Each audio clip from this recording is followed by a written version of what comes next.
1 minute. 1 minute. I take this opportunity to welcome the students from Kericho. I have a specific attachment to Kericho, having gone to school in Kipsigis girls from Form 1 to Form 6 some very many years ago. And I want to say that it shaped me. I really appreciated having been in your county. I am sure you have a good environment to learn from. You'll do your best, and I welcome you to see the best in this Senate. I am happy that you're here to see our debates, and I wish you well. Hope that in future we'll see more of you. We have the Kericho senator around, very vibrant senator, and you can be sure that he's really been representing you well, and we hope that he will be, all of us can be role models to you. I welcome all of you. Thank you, Senator. I'm seeing some intervention from Senator Kachwang Moses. Yes. What's your point of order? Madam Speaker, I beg your indulgence. As the senator for Homa Bay that neighbors Kericho, I beg that you give me just 1 minute to welcome the girls from Kericho, because, Madam Speaker, okay, 1 minute. I have traveled to parliaments in other countries, and when you are sitting up there in the gallery, it is a great honor when you hear your name and your delegation being mentioned on the floor of the House. And I'd like to honor these girls. Being my neighbors, I represent Homa Bay County.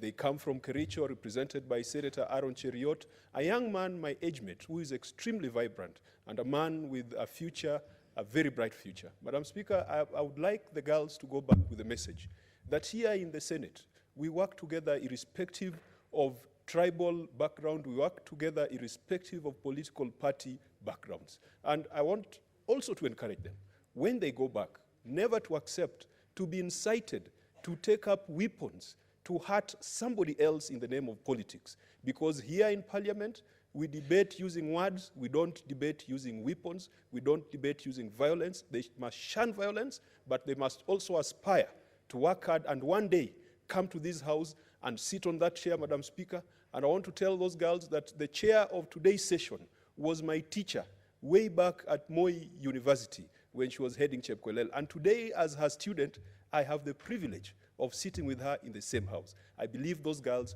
will also one day get the opportunity to come and sit with us in this house and build a prosperous Kenya. Thank you, Madam Speaker. Thank you, Senator. You can hear the response. So it was worth the 1 minute. Senator Musuruve, please continue. Thank you very much, Madam Speaker, for giving me this opportunity. I want to really welcome the students from Kericho into this house.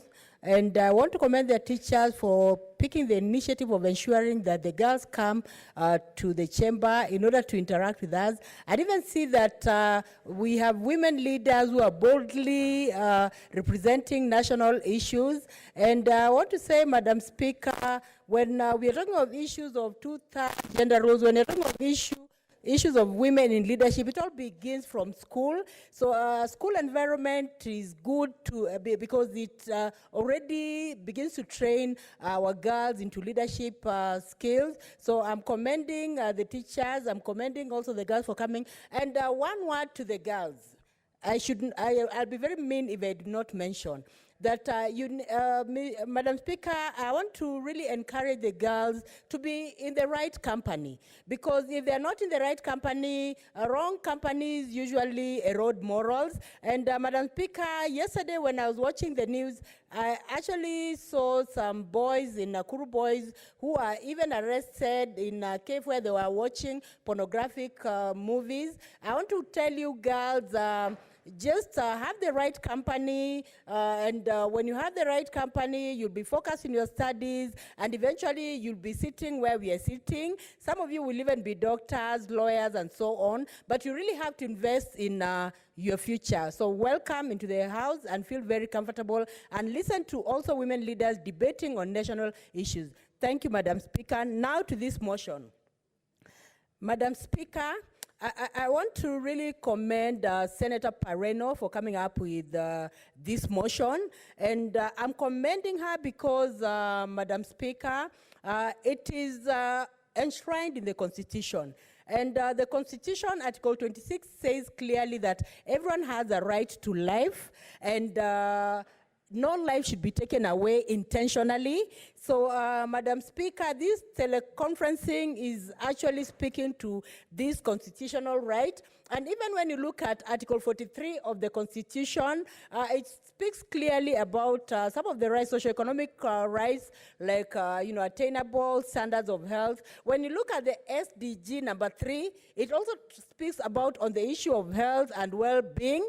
And Madam Speaker, a nation that is healthy is a productive nation. So there's need for us to interrogate this particular motion and see really how it can benefit our nation. And Madam Speaker, right now everyone is going technology, all organizations are going technology, and there's need for even for us Kenyans to ensure that we are going we are techno-savvy and we are going technology with regard to medicine. Madam Speaker, I want to say that technology is very important in quite a number of ways. As there's that element of saving time. It is possible for health doctors, it is possible for personnel to communicate, even the human resource to communicate from the county government to the national government, so that they have a seamless way of looking at things. And it also saves not only on time, but also on money in terms of travel costs and all that. It is possible for even medics to just communicate via teleconferencing, via even Skype, and share whatever it is that they want to share. Now, Madam Speaker, when I look at, when I consider the oath that medics take, they actually take an oath, and it could be a universal oath, that they're going to save lives. And so if they it means that they are all well-meaning, that they're going to really collaborate, they're going to engage each other, they're going to train each other, they're going to share information for the purpose of saving a life. So the teleconferencing would be a very good way of doing this. And Madam Speaker, when you're talking of this teleconferencing, I want to really encourage Senator Pareno to really expand it so that we are talking in terms of teleconferencing from the national perspective, from the county perspective, to the national perspective, to the international perspective. Madam Speaker, the main reason why I feel that we have to look broaden, it is because of even the emerging illnesses that are really coming up. Like, Madam Speaker, I'll give an example of the issue of cancer. Right now, as a nation, we are mourning our colleagues who have given in to cancer. And there are so many Kenyans also who have given, who have lost lives because of cancer. And Madam Speaker, I also want to say candidly that I'm also a cancer survivor, but I'm not ready to die now. I'm ready to say these things until we come up with an amicable way of ensuring that cancer comes to a stop. Madam Speaker, I want to give my example to justify why this teleconferencing should go beyond the borders of county, national, and international. Madam Speaker, I remember in 2013 when I was diagnosed of cancer and I was supposed to go through an operation. I was supposed to go through a radical surgery for limb saving. And I thank God that eventually my limb was saved, even if I'm not able to walk very fast and uprightly like anybody else, but I'm able to drag it and hop from one place to another. Madam Speaker, when I went to India because of cancer, I remember the orthopedic oncologist who was actually assigned to me was given a very heavy task because the kind of cancer I had was a kind of cancer they had not treated in adults. Because we're not talking of bone cancer. Most of the people who get bone cancer are children, and it's very easy to treat them. So he had a very rough time, and they had to import customized prostheses from Stanmore implant. And the doctor did a daring move, because he said that he had never done such an operation, he has never done it, but Madam Speaker, he now had to engage the Stanmore implants in terms of conferences, to see how he was going to fit the hemipelvic prosthesis, to see how he was going to do the operations, and thank God for what happened in India, because that teleconferencing eventually helped me. So my limb was saved, and I have my 2 legs, and I thank God for that. So I was just justifying the fact that teleconferencing is very important, especially in this day and time. Madam Speaker, when it comes to teleconferencing, it can even help medics. It has value addition, even to medics. It is possible for doctors to learn from each other in terms of, the procedures that they need to really use on patients. A doctor can even get from a fellow doctor and can consult. How do I go about this procedure? I have this patient at the county level. I don't know how to do it. And due to the oath they took, I'm sure that it will be very easy for one doctor to share information with the others. So teleconferencing is a very good way of learning, and not only learning nationally, but also learning internationally.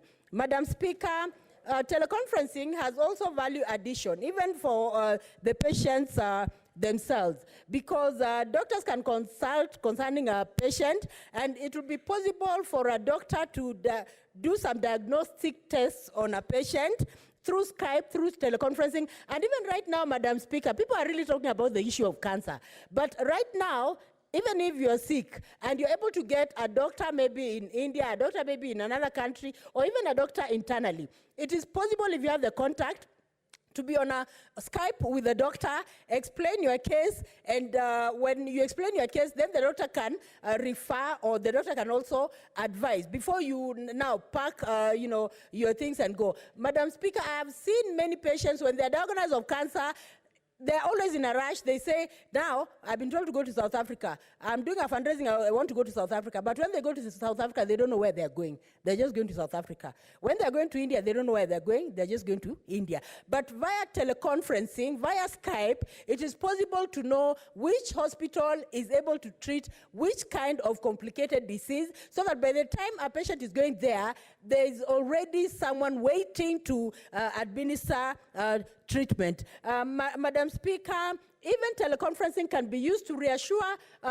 patients themselves, because some patients, when they hear that they have complicated illnesses, some of them even die before their time reaches because they cannot believe. But when a doctor reassures that yes, it's possible to get treated, yes, it's possible to move on, then it becomes really, really a good journey for the patient. And also, even when you're talking about teleconferencing, we are also talking about the issue of counseling. It's possible for even a patient to be counseled right before he gets or she gets treatment, and this can be also a plus to the patient, because by the time he's going for treatment or she's going for treatment, the patient will be psychologically prepared. And also, when you're talking about teleconferencing, it is also a boon to people who are aged and are not able to move from one place to another. In a situation where there's a doctor in the vicinity, it is possible for that doctor to actually contact another doctor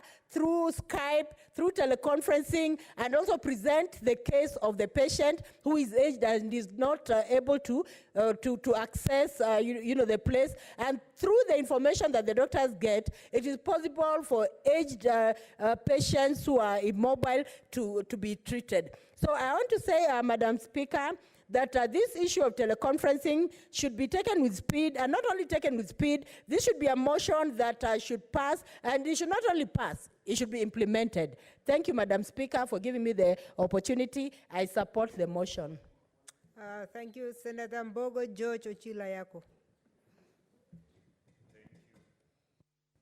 Thank you, Madam Speaker, for giving me an opportunity to make my contribution to this very important motion.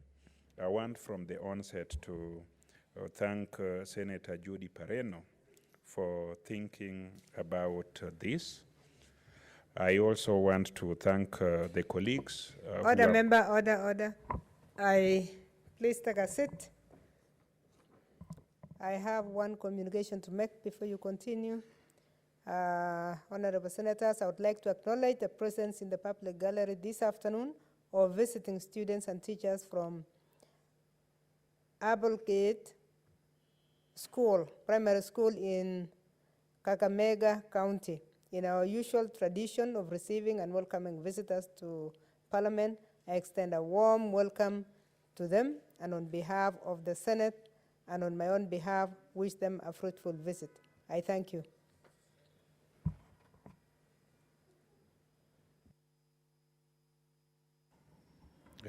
Thank you, Madam Speaker. I want to I join. can see, is that a point of order? Madam Speaker, not a point of order, but I just allow me to welcome the learners from Kakamega County into the House. 1 minute, please. Thank you, Madam Speaker. Now, Madam Speaker, I want to join you in welcoming the learners from Kakamega into the House.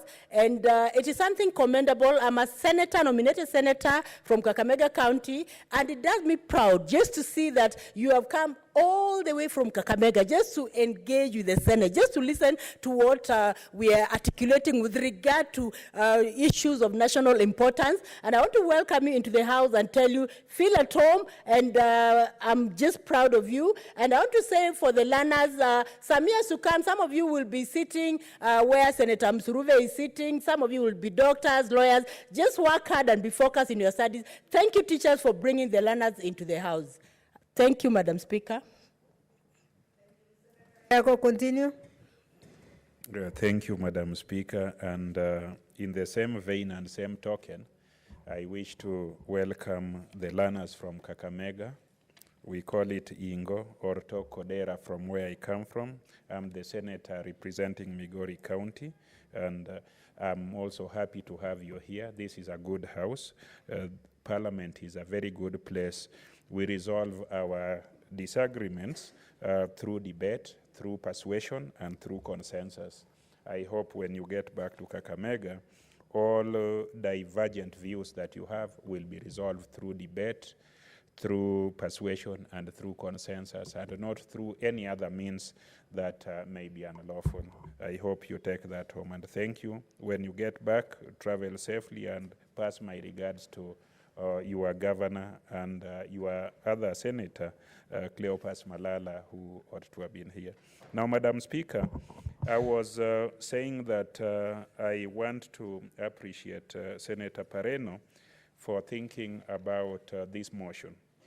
This is a timely motion, and this is a motion that is deserving of our support and reserved support.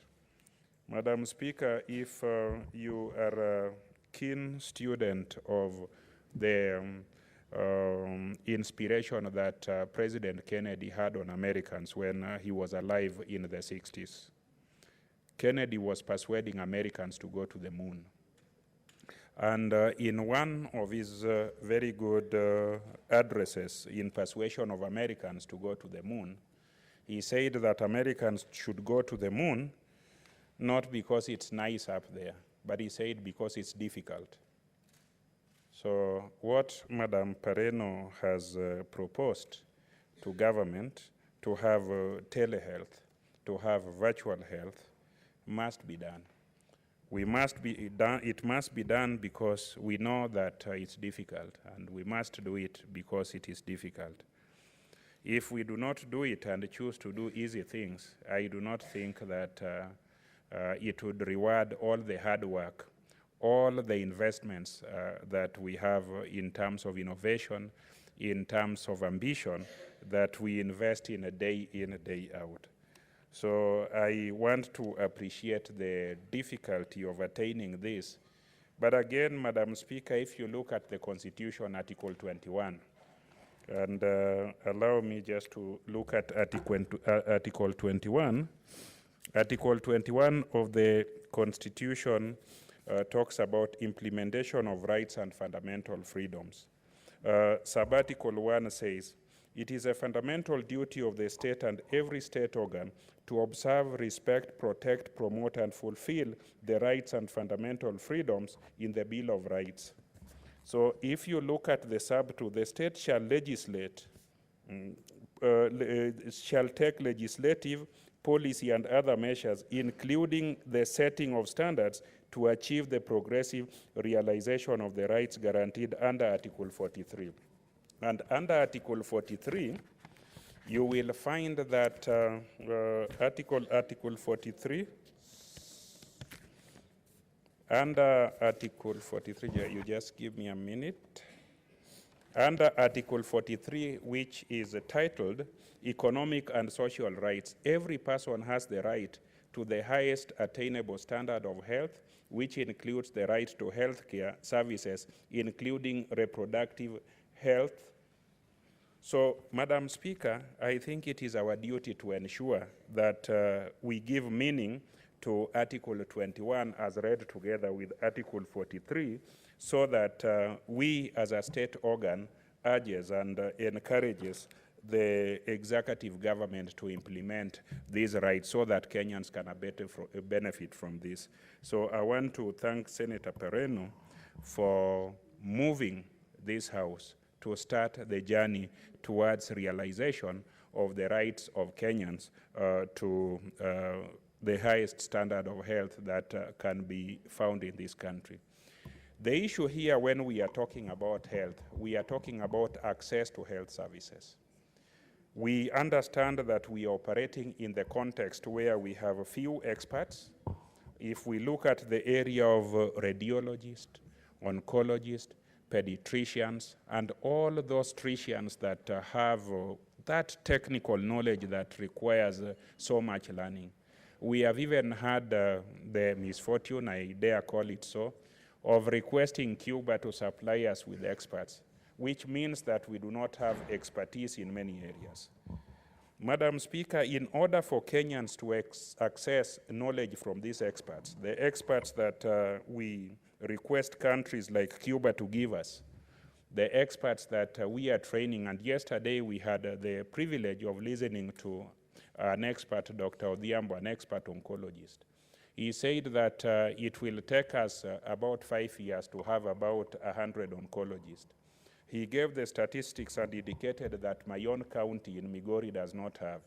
He went further and said Kisii did not have, Homa Bay did not have, Kakamega did not have, and that the whole of Western region, including Kericho, has to rely on one oncologist that is found in Kisumu. Madam Speaker, for us to access those specialized services, telehealth is a must. And if we do not access those services because they have not been provided by our state, our national government, then I'm sure the leaders of the day, including yourself and myself, will be responsible for negligence to allow other Kenyans to die because they are unable to access these services.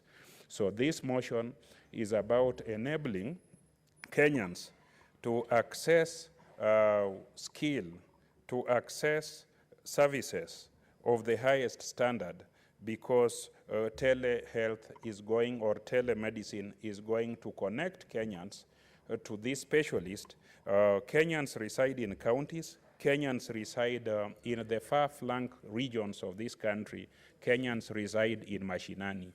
But in order for mashinani to get services from the center where these specialists and professionals are, we need to have telemedicine, we need to have virtual health so that these Kenyans are connected to the service providers. And this is not just an idle talk. It is a duty that the Constitution has placed upon us to ensure that we legislate, to ensure that we put in place policies, and to ensure that we implement this for Kenyans to realize this kind of need. Madam Speaker, we are moving to an era of efficiency. We are moving to an era of what we call effectiveness. We are talking about access, and in order to access these services, we have physical access, we have linguistic access, we have periodic access, which is about timeliness in terms of that access, and we have all manner of access. Even on other areas of services like justice, we talk about access to justice. Here we are talking about access to health and quality health. And in order for us to inbuilt in this desire to have our people access health, We must look at how efficiently and how cost effectively to deliver it. Technology and ICT makes it very accessible. It can shorten the distance between results in one laboratory with advice that you receive or diagnosis or prescription that you receive from a doctor who is miles away. And that is likely to save life, that is likely to save money, and that is likely to save so many things, so that some of these endless queues and some of these beds we have in hostels that are occupied by sick and suffering people, we are able to use them for other reasons. Madam Speaker, if you go to my county, you will find that in virtually all our health facilities, and my county has only one person I would call a physician. We have general practitioners in the entire county of 1,100,000 people in Migori County. We have general medical practitioners, 4 of them in the entire county. We have only one specialist who is a gynecologist, and this gynecologist has to be in touch with everybody. And I want to assure you, Madam Speaker, that in our county, we are very active. We keep on giving birth to many children, and that is a blessing to us. Things that are called family planning, we are yet to deal with that because we still need many children. So, Madam Speaker, with the limited number of specialists we have, telehealth or telemedicine, if you like, or virtual health is a must. And if we walk this path and ensure that this is done, I can assure you that our people, your people, and all the Kenyans are going to feel the effects of devolution. They are going to feel the effect of access to services of the highest standard, and they are going to feel that they are part of a healthy nation. Without having a healthy nation, building a healthy nation, all these developments that we talk about are theoretical, and all these developments that we talk about are of no use until we are able to assure every Kenyan that should anything happen to you or threaten to happen to you in the medical sense, our government is available electronically and also physically, and will be able to service and attend to your needs promptly and effectively. With those very many remarks, Madam Speaker, I want once more to congratulate my sister, Judy Pareno. She is my party leader, and I hope that she will grow to a better office when time comes. 2022 is on the way, and you and Madam Pareno, I wish you well. I am more comfortable being led by ladies than being led by men.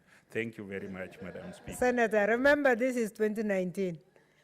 Honorable Senator Wako Naomi Jilo.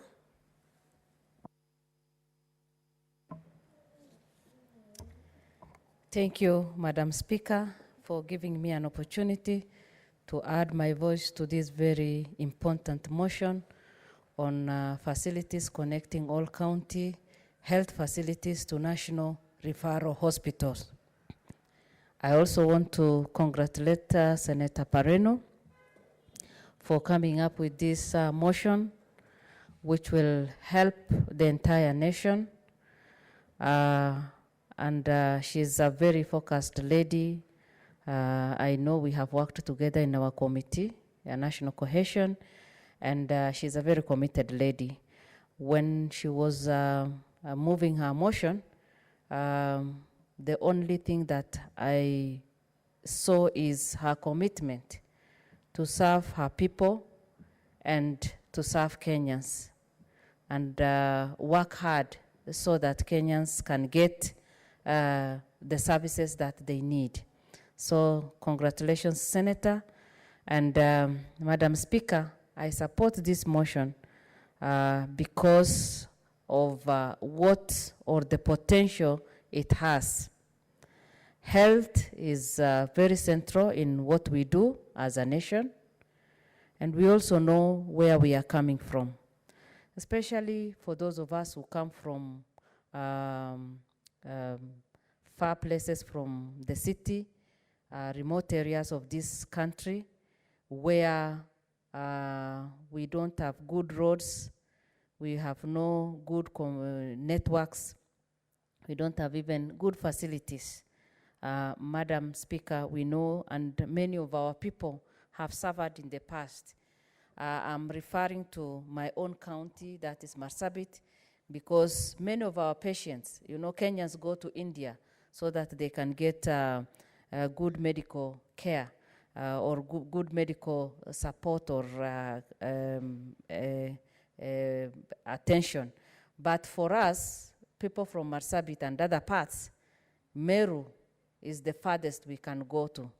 And many of our patients have gone to Meru, and even for those who travel to Meru, it's only those who have money, those who have few cows who can sell and go there.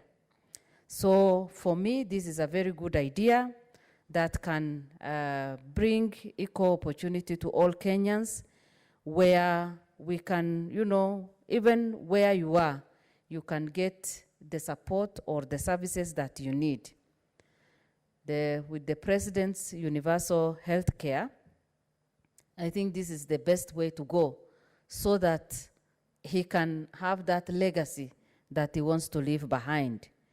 Kenya is one nation, Madam Speaker, and we need to promote that oneness, togetherness, and see how best all Kenyans can receive that equal opportunity to different services that we can give them. Unified health system promoting the relationship between the nation and county government health system. This, as I said, is very important, Madam Speaker, because currently we do not have that, and we have seen that even as people or as patients travel from one place to the other, when they come, sometimes even before they get the attention they need, some even lose their lives. But if this is done, then that means that even from where you are, you can be in Marsabit and get that best service that you want. So this will bring, connect the counties, one county to another. This will connect all the counties to the nation, to our national referral hospitals. But what is needed, Madam Speaker, is investment from the government.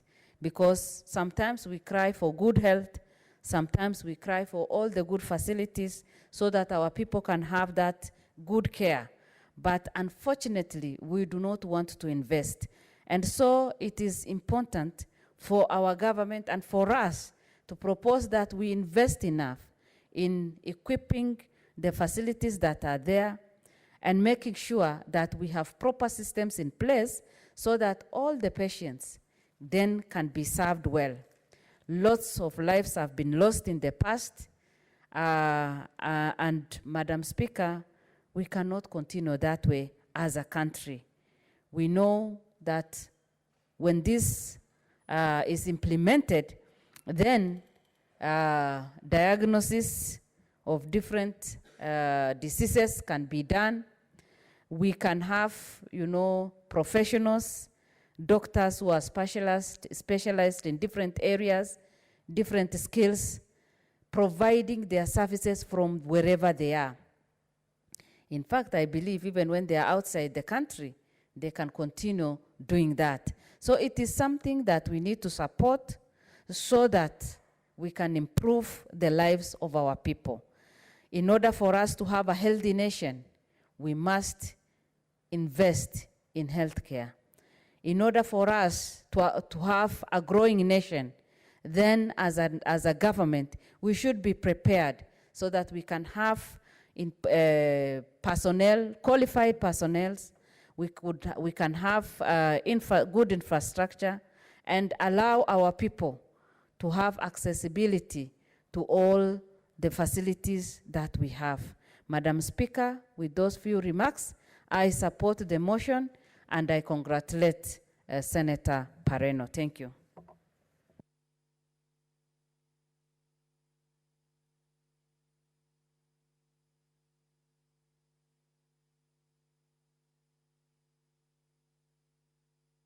Senator Mwaura, please. Thank you. Thank you, Madam Speaker. Madam Speaker, I rise to support this great motion by Senator Judy Pareno, who has just been conferred with the title of party leader. And I want to say that that is fairly futuristic because, you know, party leader may mean any party leader, but in our jurisdiction, party leader means the leader of the party. And in this regard, I am not sure whether she would want to rival the Honorable Raila Odinga. But certainly it's a wish for the... There is a point of order from Senator Pareno. I thank you, Madam Speaker. I'm sure Senator Ochilo Ayako, like he has always referred to me as one of the leaders of the party, meant that I'm a party leader in as far as the elections of the party are concerned, being the national chair of election board. I'm sure that is what he meant, and not that I am now or hoping, maybe in future I can be the party leader, yes, but for now we have the very able party leader. So I am only a leader in as far as, in this context, in as far as the elections are concerned. Good correction, although you have been wished well for the future. Thank you, Madam Senator Speaker. Mwaura, continue. Thank you, Madam Speaker. I think the idea was futuristic, and even the proposal was very optimistic. Madam Speaker, you only reminded us that we're in 2019, and he was talking about 2022. But anyway, it's about women's power. I've just come from the requiem mass of the late Honorable Ken Okoth, and Honorable Judy Pareno's party leader was there, and clearly it reminded me of my days in ODM with you, Madam Speaker. Nafikiri chama bado iko imara.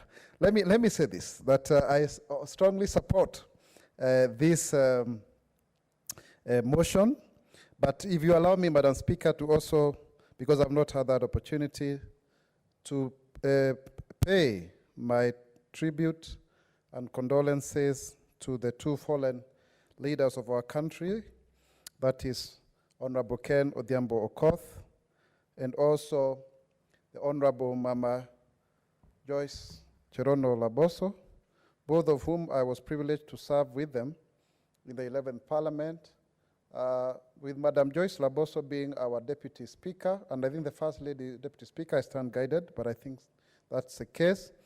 And also, you know, having been with her in ODM in the party, I remember seeing her coming to life together with the Honorable Beatrice Coness when they were introduced after the by-elections, the two by-elections of the death of the husband of Honorable Beatrice Coness and the late Honorable Laboso.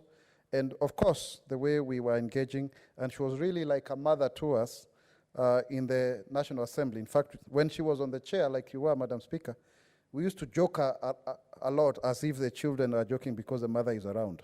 And she really was articulate. I want to say this poignantly, that last year when we spoke last with her, she had actually expressed to me her desire of joining the Senate.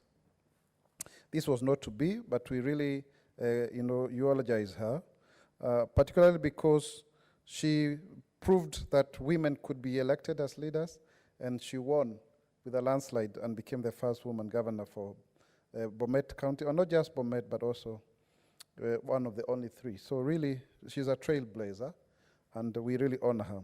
For Honorable Ken Okoth, is a great leader that I met in the 11th Parliament. We were the young Turks of the ODM that time, and also we went ahead, Honorable Zuleka Juma Hassan, the current member for Kwale, and myself, the ones who revived the Kenya Young Parliamentarians Association after many years, and sooner than later, Ken Okoth, Johnson Arthur Sakaja, and other members were able to join us.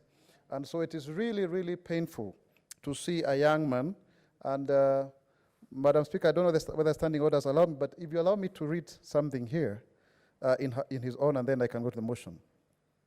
I'm angry at you, Ken Okoth. How could you just go like that? I thought we had a dream of transforming Kenya together.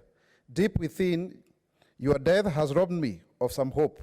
I've never seen a young man so committed to transforming his own community that he was brought up in. In you, Kibra had its own mirror to look into. The children of the ghettos knew that they too could amount to something, for they saw themselves in you. You gave them hope and invested in their future. Education, the great equalizer, was your hallmark. You are a true embodiment of the resilience of the people of Kibra. You talked and thought of them, a charismatic young leader with brains and a vision. And a vision? Sorry, Madam Speaker, something has just happened. Technology transfer. And a vision. And a vision. You were fought hard by the powers that be due to your projects like Kibra High School. People coveted your seat right into your presence. You kept your calm and cool, and the brain in you connected with your people. God on your side, you played your cards well, and because of your emotional intelligence, voila, a second term you got when others thought you were done and dusted. I will forever remain grateful for your perspectives and words of wisdom. The many lunches we would share together for months on end as we tried to bring together the human rights agenda into the ambit of Parliament through the Human Rights Caucus. Our work as we tried to revive and strengthen the Kenya Young Parliamentarian Association in order to improve the representation of young people. The times we debated on both TV and radio, and your wonderful advice towards me that you do not address the panelists, but you actually address the people, your audience. We remain true to my way of doing politics. Honorable Ken Okoth, you are a great leader. You kept your calm even when there was a lot of temptations. I will forever remember the many lunches and the debates that we had, and even, Honorable Ken Okoth, when we traveled together to far-flung places like Masai Mau in Sierra Leone, where we were to hear and to seek justice for the downtrodden. Our support for the women's agenda and the strategy to prosecute our agenda on the floor after 5 p.m. when others had left. These and many more, Ken. I feel a deep, sharp pain in me. For others in the public domain, it could be a distant, some sense of acquaintance. But you, Ken, you are close. We shared, agreed, and disagreed. We were always the future, the silver lining in azure horizon. Today I took the phone to call you, but alas, it dawned on me that it wouldn't be so forever. What a diamond got too soon, a warrior in the fight against cancer, in the same manner that we both fought together on inclusive education, if not more. Fare thee well, Ken Okoth, the child, no, the father of the children of Kibra. Thank you. Mr. Speaker, I say this because, Madam Speaker, I withdraw. Madam Speaker, I say these words because this is a great man, really, a young man at 41 who has died, and I'm sure if he was in this house, he would be one of the first people to support this great motion, and we've lost a great brainy person. But Madam Speaker, coming to the motion with the remaining minutes, I want to say that telemedicine is very, very important to our country, because first and foremost, as Senator Judy Pareno said very clearly, that the internet connectivity will play a key role in ensuring that this dream becomes a reality. I am reminded of the Big Four agenda and the way we debated here sometimes back about a young man called Jumwa, who is a brother to Aisha Jumwa, who, committed suicide, who died because of being in a foreign country. And if you go and read the culture of the albatross, you see the way people behave from one country to another, you get a culture shock. So if we are to do telemedicine, we didn't have to go through those kind of things, because then you would work from wherever you are. And also it would justify why we are spending 6.2 billion shillings on the medical leasing equipment. It's a very facilitative model that I think we need to look at. And also just to also see what kind of rudimentary practices do we have. For example, Safaricom used to have something called the M-Health, so that you would get messages about whatever consultations you would have with the doctor. But that was truncated because I think it was expensive for the SMSs. So that's also something that we want to look at. And also, I mean, if you are sick today, the first thing you do is to look at Google as your best friend. Yeah. So Google becomes your best friend. But sometimes the problem with Google is that it gives you all the symptoms, so you think you are going to die the following day. So telemedicine would help to leverage on the many deaths that somebody has to die before they actually realize that it's not as bad as it looks, because it interfaces not just texts, but also the actual confirmation from human knowledge from afar.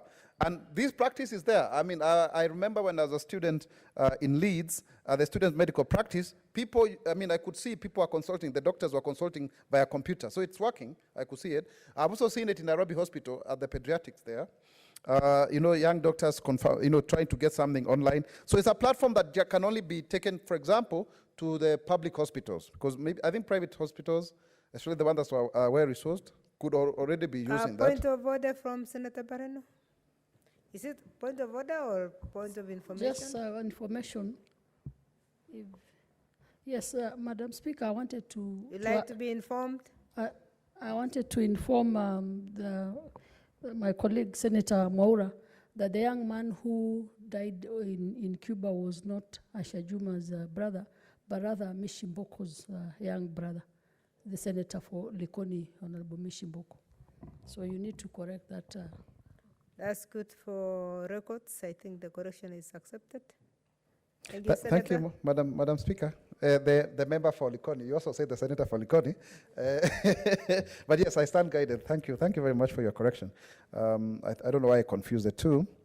Maybe because there were the two women supremos from Coast. But anyway, I was saying that when you look at the pediatrics, even the private hospitals, they are already doing telemedicine. But then the problem is there are public institutions.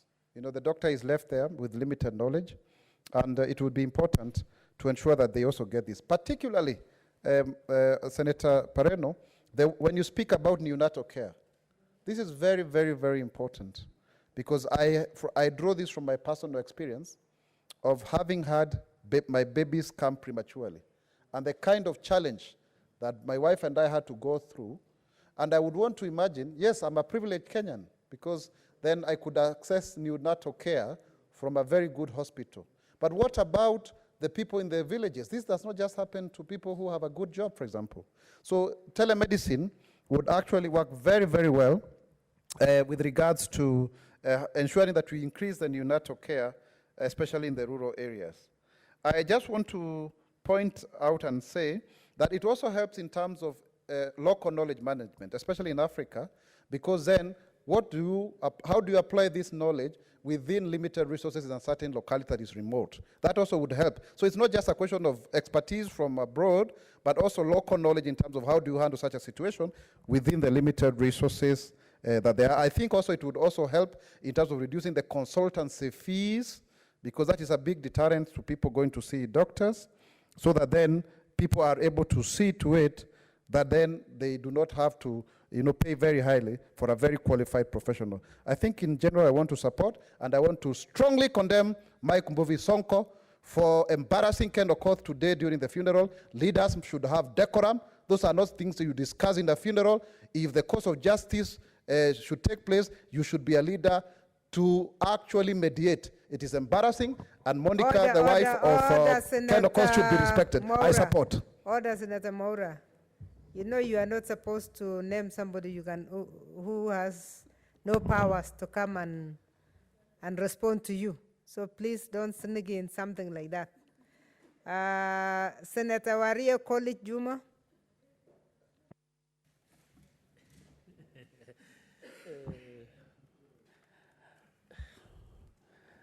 Asante Madam Speaker kwa kunipatia nafasi hii, nami niweze kuongeza sauti yangu katika hoja iliyoletwa na dadangu Judith Pareno, Senator. Madam Speaker, kabla sijafanya hivyo, ningependa kupeleka rambirambi zangu kwa jamaa na marafiki wa waliotuacha viongozi, mbunge Ken Okoth na Madam Laboso, Governor. Tuko na wao wakati huu mgumu na ninawapatia pole zangu. Madam Speaker, teknolojia ambayo imewekwa pamoja na mambo ya matibabu katika Kenya katika debate hii ya leo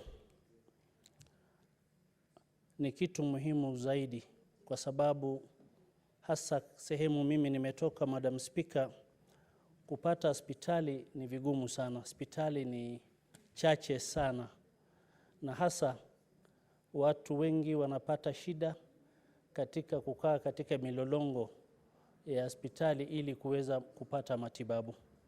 Katika hali hiyo, leo tukishapata teknolojia hii ya mawasiliano ambayo tunaweza kuconnect mgonjwa pamoja na daktari, itapunguza hasa zile milolongo ambayo wagonjwa wengi wanakaa kungojea matibabu. Wagonjwa wanaweza kuzungumza na daktari yao popote alipo, mbali na mahali ambayo yeye yuko. Katika hali hiyo sasa, Madam Speaker, hii teknolojia itatusaidia katika kupunguza ile mlolongo ya kukaa, na pia kuna ada nyingi kabla hata hujapata matibabu. Unaenda kuonekana na daktari, hasa katika hospitali hizi kubwa. Watu hukaa, unaenda kutoa pesa mingi mpaka wakati uje upate matibabu, mfuko wako utakuwa imetoka pesa mingi na huwezi kupata pesa ya matibabu. Katika hali hiyo, kama wagonjwa wanaweza wasiliana na madaktari katika sehemu zingine, na pia wakati unaenda kupata matibabu na unarudi nyumbani, kisha unaambiwa uregee kwenda kuchukua majibu, na pengine umetoka katika kaunti ambayo iko mbali na mahali umepata huyo daktari, sasa itakuwa ni rahisi, kwa sababu hautabidi kuingia kwenye magari hizo, Madam Speaker, na kwenda kuchukua majibu, kwa sababu teknolojia itakuwa imeunganisha wagonjwa na madaktari. Kwa hali hiyo sasa, wewe unaweza ukazungumza na daktari yako ukajua hali yako.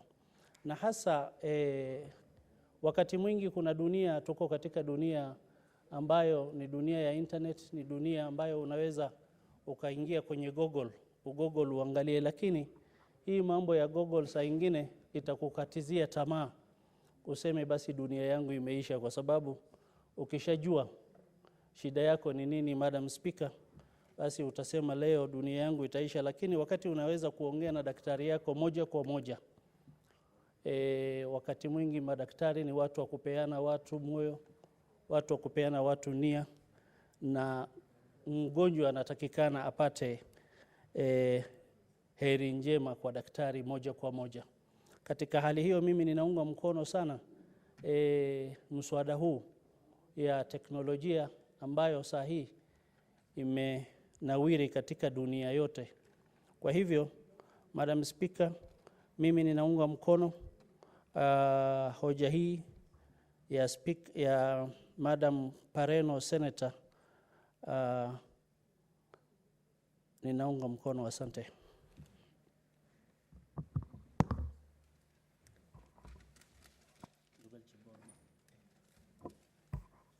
Thank you very much.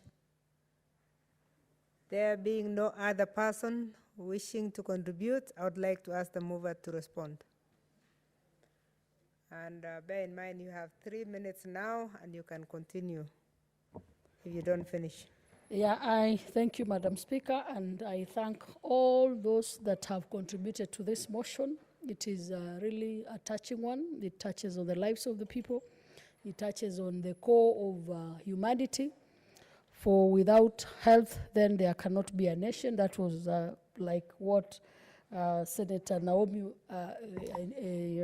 said, that we cannot even have proper services and moving forward as a country without proper health. Madam Speaker, I have taken note of all the contributions by Senator Farhia, Senator Abshiro, Senator Musuruve, Senator Ochilo Ayako, Senator Naomi Wako, Senator Mwaura, and lastly, but not least, Senator Wario. And of course, taking note that of the issues that have come out, like how we can preserve our local knowledge and management, and how we can actually ensure that we also pick the cue from the private hospitals, because they are already running some e-systems in their systems.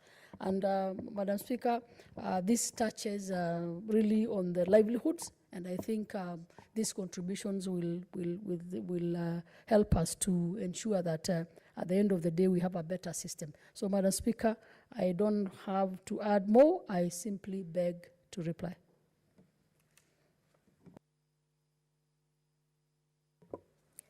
Honorable Senators, may I now put a question that whereas Article 43 of the Constitution of Kenya provides for economic and social rights enjoyed by every person, including the right to the highest attainable standard of health and the right to health care services, aware that the 4th schedule of the Constitution of Kenya lists health as one of the functions to be performed by county governments, with the national government providing health policy frameworks, noting that Parliament enacted the Health Act number 21 of 2017 to establish a unified health system to coordinate the interrelationship between the national government and county government health systems, to provide for regulation of health care services and health care service providers, health products, and health technologies, cognizant that the role of both county and national governments to ensure a healthy nation is complementary. Further aware that most health facilities under the county governments are not well equipped with modern technologies, facilities, and requisite personnel, leading to loss of lives, especially from preventable and curable diseases, recognizing that the government, through the national broadband policy, has developed more advanced communications and efficient ICT systems with good fiber connection networks covering majority of the counties. Further cognizant that the lack of structural engagements through technology between the county and the national referral hospitals is impacting on quality of health service provision in the county and referral hospitals. Now, therefore, the Senate resolves that the national government fully and urgently implements the Health Act number 21 of 2017, further collaborates with the county government to initiate and develop an ICT and teleconferencing policy framework, and finally facilitates connecting all county health facilities to each other and to the national referral hospitals, with a view to ensure seamless and efficient medical consultation between and among medical personnel and health facilities. Will as many as of that opinion say aye? Aye. Will as many as of the contrary say nay? Thank you.